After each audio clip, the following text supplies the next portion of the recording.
My name is Anna, and if you had told me a year ago that my marriage would turn into a nightmare, I would have laughed at you. I thought marriage was supposed to be the beginning of a beautiful chapter. I thought I was marrying into love, into safety, into family. But what I got instead was pain, silence, and humiliation at the hands of the one person who should have welcomed me with open arms, my mother-in-law. The very first morning after my wedding, I woke up before sunrise. I remember standing in the kitchen in my nightgown, nervous but excited, wanting to be the perfect new wife and daughter-in-law. I prepared breakfast carefully, just like my own mother taught me: soft paradats, scrambled eggs, and a pot of tea brewed slowly on the stove. As the smell filled the kitchen, I imagined smiles, maybe even a kind word. I set the table neatly, put flowers in the middle, and waited. My heart was racing when they all sat down. I was so eager to impress. But then it happened. My mother-in-law picked up the cup of tea I'd poured for her, took one sip, and spat it back into the cup. "This," she said with a curled lip. "This is what you call tea? Too weak. My son deserves better." I froze, my face burning. The room went quiet for a second. Then she smirked and added, "Honestly, I don't know why he married you." Laughter bubbled around the table from a couple of relatives. My husband just lowered his head and avoided my eyes. Not a word in my defense. Not even a comforting hand on mine.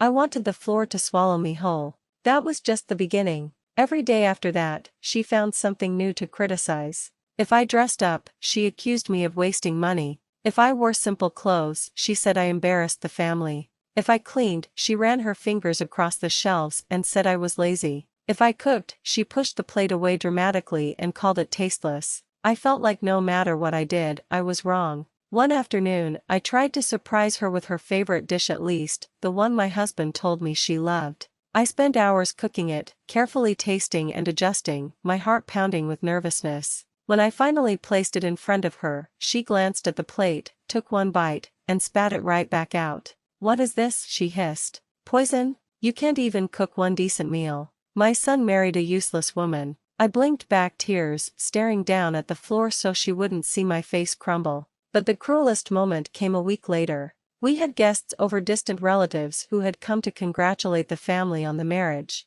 I cooked and served quietly, smiling politely, hiding the storm inside me. After everyone had eaten, I quietly sat at the edge of the table, hoping to finally eat with them. My hands trembled slightly as I picked up my spoon. That's when my mother-in-law slammed her spoon down, the sound echoing like thunder. "Did I say you could sit here?" she demanded. "Servants don't eat with their masters." Her words hit me like a slap across the face. Gasps filled the room. I felt every eye on me, some with pity, some with amusement. My cheeks burned so hot I thought they might catch fire. I looked to my husband again, desperate, begging him silently to say something. Anything. To remind me that I wasn't invisible. But he stayed quiet, eyes on his plate, chewing slowly like nothing had happened. I stood up, my legs shaking, and forced a smile. "Of course," I whispered. I picked up my plate, carried it into the kitchen, and ate alone in the corner while laughter carried on in the dining room. That night, lying in bed, I bit into my pillow to keep from sobbing too loudly.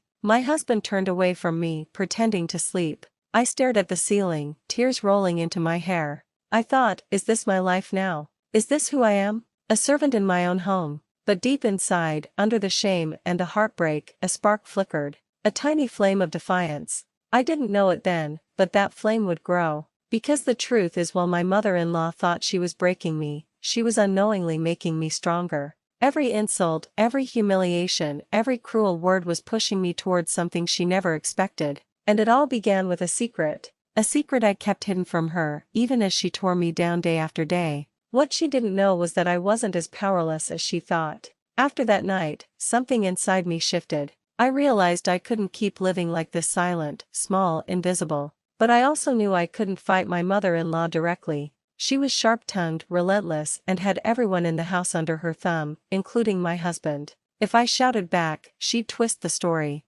If I cried, she'd call me weak. So I learned to smile on the outside, nod politely, and keep my head down, while on the inside, I quietly built an escape. My escape was a dusty old laptop I had brought with me from my parents' house. It was slow, the battery barely lasted an hour, but it was mine. Late at night, when the house fell quiet, I would slip out of bed and sit at the small desk in the corner. My husband never noticed, he was too busy snoring or scrolling through his phone. At first, I just browsed, searching for distraction. But one evening, I stumbled on an ad for online freelance work. Writing, tutoring, small design jobs. My heart skipped a beat. Could I really do this? Could I actually earn money, sitting in this very room, without anyone's permission? I decided to try. My first assignment was tiny writing a 500-word article for someone in another country. The pay was so low it was laughable, barely enough to buy a pack of tea leaves. But when I saw the payment hit my account, I felt something I hadn't felt in months.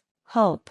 Every night after that, I worked. I wrote articles, designed simple posters, even taught English lessons to students online. Some nights my eyes burned from exhaustion, but I refused to stop. Every dollar I earned, I saved. Quietly, secretly. During the day, of course, life was the same. My mother-in-law never missed an opportunity to cut me down. "Still wasting your time on that computer," she snapped one morning when she walked past my door. "Do you think anyone will ever pay you for this nonsense? A wife should be scrubbing floors, not staring at a screen." I wanted to tell her. I wanted to shout, "Yes, they are paying me. Yes, I am more than what you think I am." But instead, I lowered my eyes and whispered, "Yes, Mama," before closing the laptop and waiting for her footsteps to fade. Inside, though, I was smiling. Because I knew something she didn't. For the first time, I had something of my own. Months passed. My secret earnings grew. I went from writing 1 or 2 articles a week to managing clients who came back again and again. One of them even referred me to a larger company, and suddenly I was handling projects that paid more in a week than my mother-in-law spent on her endless jewelry. I didn't flaunt it. I didn't change my clothes or buy new things. I let her believe I was still the same powerless girl she could order around. But every time she mocked me, every time she called me useless, I smiled a little wider inside, because I knew I was no longer trapped. And then, almost like karma itself had been watching, the balance of power began to shift. It started with a phone call. I overheard her one afternoon, her voice trembling as she argued with someone. Later, I learned she had invested heavily in a cousin's business scheme, expecting to double her money. But the scheme collapsed, and she lost nearly everything. Her fury was volcanic. She slammed doors, shouted at her relatives, accused them of betrayal. But no one rushed to her side. Those same relatives she had always praised, the ones she bragged about and held above me, they disappeared. Not long after, her health began to fail. At first it was small things: dizziness, fatigue, constant complaints about aches. Then one morning, she fainted in the kitchen. We rushed her to the hospital, and the doctor said her blood pressure was dangerously high. She needed rest, care, and medication. The strong, untouchable woman who had once ruled the house with an iron fist now sat slumped in a hospital bed, pale and weak. For the first time, I saw fear in her eyes. And then came the day everything changed. I came home late one evening, carrying folders from a meeting with one of my biggest clients yet. I walked into the living room and froze. She was sitting there alone at the table, her face streaked with tears. The woman who once sneered at me, who once called me a servant, now looked small, vulnerable, broken. When she saw me, her chin trembled. She wiped her eyes, but her voice cracked as she spoke. "Anna," she whispered, I need your help." My heart pounded in my chest. I stared at her, struggling to process what I was hearing. This was the same woman who told me I was nothing, who humiliated me in front of family, who made me feel invisible in my own home. And now she was begging me? 1,000 memories rushed through me: the tea she spat out, the night she called me a servant, the countless times I ate alone in the kitchen while they laughed without me.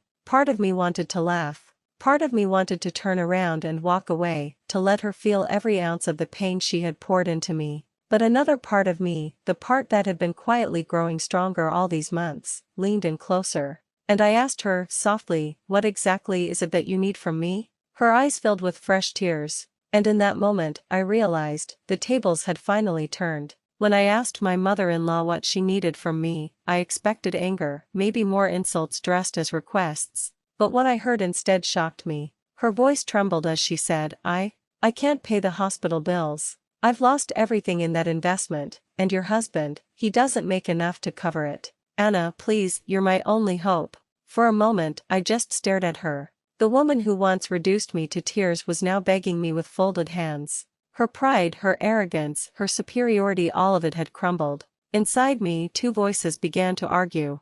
One screamed, "Let her suffer. Let her taste her own cruelty. Walk away, Anna." The other whispered, "You're not her. You don't have to be cruel to win." I took a long, steady breath. "I'll help," I said at last, "but things will never go back to how they were. If you want my support, you will treat me with respect from now on." Her eyes widened. For the first time, she nodded without a word of protest. That night, as I transferred the money for her treatment, I thought about how far I had come. Months ago, I cried silently into my pillow, convinced I was powerless. But here I was now, the backbone of this household, the one holding it all together. The same woman who had once called me useless was alive and recovering because of me. And for the first time, I didn't feel small. I felt strong. The following weeks revealed just how deeply karma had worked. With her health fragile and her pride broken, my mother-in-law softened. She no longer barked orders at me. She no longer criticized my cooking or mocked my silence.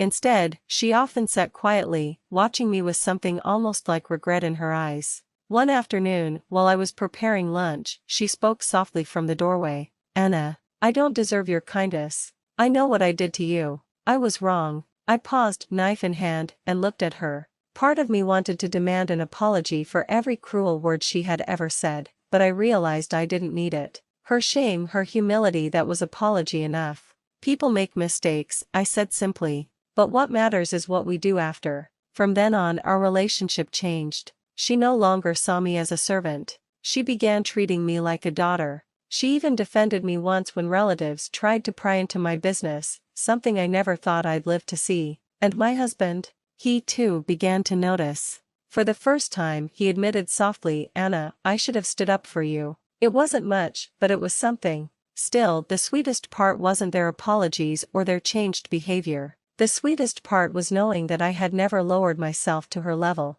I didn't scream, I didn't throw her cruelty back in her face. I rose above it. And in the end, karma did the rest. Sometimes late at night, when I look back on those dark days, I almost don't recognize that version of myself, the silent girl eating alone in the kitchen. She was broken, but she survived. She turned her pain into strength, her humiliation into quiet determination. And now, she is me. So if you're listening to my story and you're in the middle of your own storm, remember this: you don't need to fight fire with fire. Patience is power. Dignity is strength. And karma never misses its mark. Never look down on someone you think is weak, because the same person you mock today might be the very one you lean on tomorrow. That was my story. Thank you for being here with me, for listening all the way through. If you've ever faced something similar, I'd love to hear it. Share your thoughts in the comments. And before you go, don't forget to subscribe to this channel. Your support means more than you know, and it helps us keep telling stories just like mine.